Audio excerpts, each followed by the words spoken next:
Hi hello പുതിയ വീഡിയോയിലേക്ക് എല്ലാവർക്കും സ്വാഗതം. അപ്പോൾ ഞാനിന്ന് ഡോംസിൻ്റെ ഓയിൽ പേസ്റ്റൽസ് വെച്ചിട്ടാണ് ഒരു ഡ്രോയിങ് ചെയ്യുന്നത്.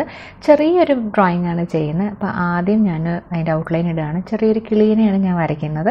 അപ്പോൾ ഏതെങ്കിലും HB പെൻസിലിൽ വെച്ചിട്ട് നിങ്ങൾക്ക് ഔട്ട്ലൈൻ ചെയ്യാവുന്നതാണ്. അപ്പോൾ ആദ്യം ഞാൻ ബാക്ക്ഗ്രൗണ്ട് ഫില്ല് ചെയ്യാൻ വേണ്ടി കുറച്ച് ഡാർക്ക് കളേഴ്സാണ് എടുത്തിട്ടുള്ളത്. അതിൽ ഡാർക്ക് ബ്ലൂ ഉണ്ട്, ബ്ലാക്ക് ഉണ്ട്, ഡാർക്ക് ഗ്രീൻ ഉണ്ട്, സാപ്പ് ഗ്രീൻ ഉണ്ട്. അങ്ങനെ ഇഷ്ടമുള്ള ഏതെങ്കിലും കുറച്ച് ഡാർക്ക് കളേഴ്സ് വെച്ച് നമുക്ക് ബാക്ക്ഗ്രൗണ്ട് ഫില്ല് ചെയ്യാം. ഞാനിവിടെ ഡീറ്റെയിലിംഗ് കാര്യങ്ങളായിട്ട് ഒന്നും ചെയ്യുന്നില്ല. ജസ്റ്റ് പല കളേഴ്സ് വെച്ചിട്ട് റാൻഡംലി ഫില്ല് ചെയ്യാണ്. അതിനുശേഷം ബ്ലെൻഡ് ചെയ്യുക ചെയ്യണം. ഞാനിവിടെ ഫിംഗർ ടിപ്സ് യൂസ് ചെയ്യുന്നുണ്ട്. ഫിംഗർ ടിപ്സ് യൂസ് ചെയ്യുമ്പോൾ നമുക്കൊരു ബ്ലേർഡ് എഫക്റ്റ് കിട്ടും. നിങ്ങൾക്ക് വേണമെങ്കിൽ Q-tip യൂസ് ചെയ്യാം, പേപ്പർ സ്റ്റമ്പ് യൂസ് ചെയ്യാം, ടിഷ്യൂ പേപ്പർ ആണെങ്കിലും യൂസ് ചെയ്യാം.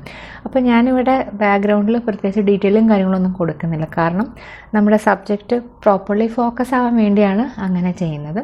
അപ്പോൾ നമ്മുടെ ഇവിടുത്തെ സബ്ജക്റ്റ് എന്ന് പറയുന്ന ഒരു കുഞ്ഞ് ബേർഡാണ്. അപ്പോൾ അതിന് വേണ്ടി നമ്മൾ ബാക്ക്ഗ്രൗണ്ട് മാക്സിമം ബ്ലേർഡ് ആക്കുകയാണെങ്കിൽ ഫുൾ ഫോക്കസ് നമുക്ക് ബേർഡിലേക്ക് കിട്ടും.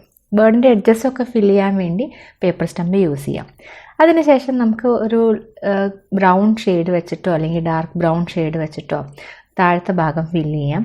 ഞാനിവിടെ ഡാർക്ക് ബ്രൗണും ലൈറ്റ് ബ്രൗണും എടുക്കുന്നുണ്ട്, അതുപോലെ വൈറ്റ് എടുക്കുന്നുണ്ട്, യെല്ലോ എടുക്കുന്നുണ്ട്, യെല്ലോ ഓക്കർ ഷെയ്ഡ് എടുക്കുന്നുണ്ട്. അപ്പോൾ നിങ്ങളുടെ കയ്യിലുള്ള മണ്ണിനോട് ചേരുന്ന കളേഴ്സ് എല്ലാം നിങ്ങൾക്ക് സെലക്ട് ചെയ്യാവുന്നതാണ്. അപ്പോൾ താഴെ ബ്ലാക്ക് കളർ കൊടുക്കുമ്പോൾ അതിനൊരു ഡെപ്ത് നമുക്ക് ഫീൽ ചെയ്യും. അതിനുശേഷം നമുക്ക് ബേർഡ് ഫില്ല് ചെയ്യാം. ബേർഡിന് വേണ്ടി ഞാനിവിടെ യെല്ലോ കളർ തന്നെയാണ് യൂസ് ചെയ്യുന്നത്. ബ്ലെൻഡ് ചെയ്യാൻ പേപ്പർ സ്റ്റമ്പ് യൂസ് ചെയ്യുന്നതായിരിക്കും നല്ലത്, കാരണം ചെറിയ എഡ്ജസ് ആയതുകൊണ്ട്. മൈന്യൂട്ട് ഡീറ്റെയിൽസ് ആഡ് ചെയ്യാൻ വേണ്ടി ഞാനിവിടെ കളർ പെൻസിൽസ് യൂസ് ചെയ്യുന്നുണ്ട്. നിങ്ങൾക്ക് ഏത് ബ്രാൻഡിൻ്റെ കളർ പെൻസിൽസ് വേണമെങ്കിലും യൂസ് ചെയ്യാം. ഞാനിവിടെ ഡാർക്ക് ബ്രൗൺ ഷെയ്ഡ് എടുത്തിട്ടാണ് ഈ ബേർഡിൻ്റെ വിങ്സൊക്കെ ഡീറ്റെയിൽ ചെയ്യുന്നത്. അതിനുശേഷം ഗ്രേ കളർ യൂസ് ചെയ്തിട്ട് കിളിയുടെ താഴത്തെ ഭാഗത്തുള്ള ഫെദേഴ്സും കാര്യങ്ങളൊക്കെ ഫിൽ ചെയ്യുന്നുണ്ട്. ഇതേ കളർ പെൻസിൽസ് യൂസ് ചെയ്തിട്ട് 2 കാലും വരച്ചു കൊടുക്കാം. അതുപോലെ കണ്ണിൻ്റെ ഡീറ്റെയിലിംഗ് കൊടുക്കാം. ഞാനിവിടെ കണ്ണിൻ്റെ ഒരു ഹൈലൈറ്റ്സ് കൊടുക്കാൻ വേണ്ടി ആക്രിലിക് പെയിൻ്റാണ് യൂസ് ചെയ്യുന്നത്.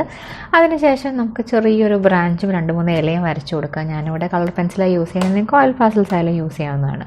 അതിനുശേഷം ലെമൺ യെല്ലോ ഷെയ്ഡും ലൈറ്റ് ഗ്രീൻ ഷെയ്ഡും കൂടെ വെച്ച് നമുക്ക് ഈ ഡ്രോയിങ് കംപ്ലീറ്റ് ചെയ്യാവുന്നതാണ്. അപ്പോൾ ഈ വീഡിയോ എല്ലാവർക്കും ഇഷ്ടപ്പെട്ടു എന്ന് വിചാരിക്കുന്നു. ഇഷ്ടപ്പെട്ടുണ്ടെങ്കിൽ ലൈക്ക് ചെയ്യാനും ഷെയർ ചെയ്യാനും സബ്സ്ക്രൈബ് ചെയ്യാനും മറക്കല്ലേ. താങ്ക്